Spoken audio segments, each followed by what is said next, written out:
Well, currently, I would say that we're riding the high. We're still seeing a lot of lenders. There's so much competition. Interest rates are extremely low. Leverages are extremely high.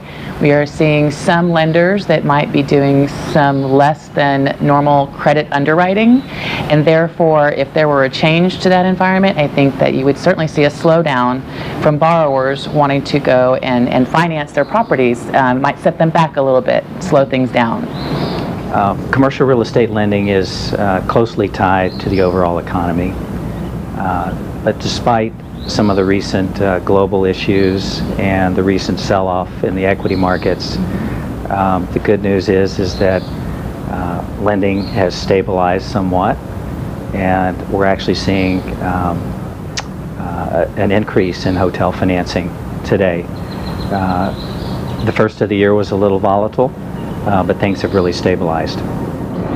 So I think what you'll find in an expanding economy is generally that there's more availability of capital, and the opposite is true in a contracting economy. I think coming out of the Great Recession, what we've seen is more availability of capital, but it's been somewhat constrained by the fact that there's increased scrutiny and increased regulation on the traditional lending industry.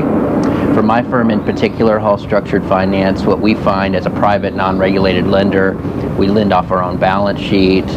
We're not a depository institution. We feel well positioned in the current market because we have the ability to have additional flexibility that maybe some traditional lending institutions don't have.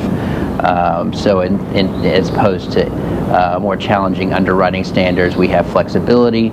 Admittedly, additional flexibility can come at a price, but we feel more and more what you're finding is that variety availability of lending options are great for borrowers and gives borrowers the opportunity to seek the right fit for them in terms of the loan opportunities that they're looking for.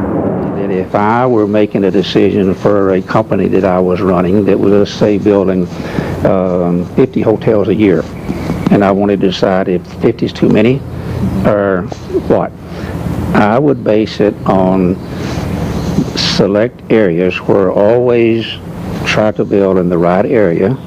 And what is the right area? That's the definition that would have to be defined, with the right product, with good people.